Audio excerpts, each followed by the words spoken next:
You to be getting back up. This is what we're doing. This is part of the process, and God gives us mercy and grace. Mercy for when we fall, and grace and strength to get us back up and going. And so even Peter, how about when Peter fell and denied Jesus 3 times, yet he's still considered one of the greatest apostles. How about David?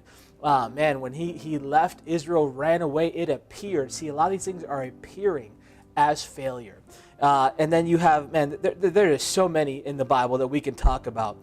How about another angle of permission to fail? How about, have you ever guaranteed success of something, guaranteed success of a project, guaranteed success that this will get done, I promise I'll get this done, I will make sure this succeeds and all this. And what you're doing is that you are promising in the self-sufficiency of yourself.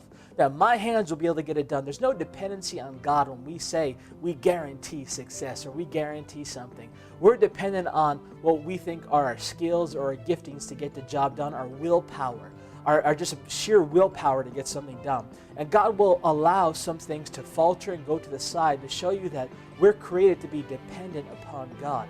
And some of the things that we're putting in our hands need to be placed in God's hands. And oftentimes there will be appearances of failure when we are in the process, in God's hands. It will seem like we falter. It will seem like we're going backwards. However, I love the word that I've heard before that sometimes it's like a bow and arrow. Sometimes when it seems like you're going backwards, you're just getting propelled to go forwards. Receive that. I want to encourage you to receive that word. Again, sometimes that feeling of going backwards is really causing you to propel to go forwards.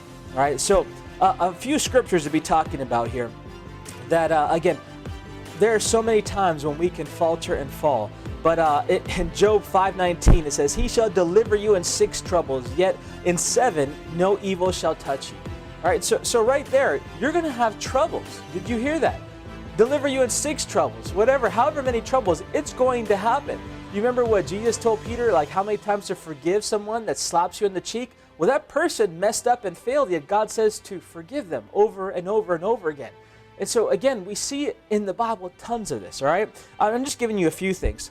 Psalm 34:19 says, Many are the afflictions of the righteous, but the Lord delivers him out of them all.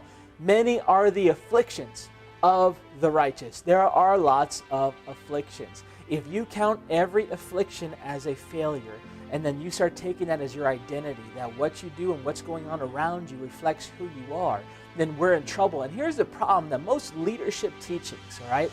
Most leadership teachings, most things out there that are worldly based and take some things from the Bible here and there, or peppered with some scriptures or peppered with some biblical principles, they will tell you again that, like the says, everything rises and falls on leadership. I don't completely disagree with that. However, there are some things that are outside of your control. Let me say it again. There are things that are outside of your control. Let go of the control and realize that you're in God's hands and you're in for a ride. And realize that you are buckled into God's arms and God's embrace. If you take it that you are buckled into your own embrace, we're in trouble. Brace yourself, right? Yes, all puns intended, okay?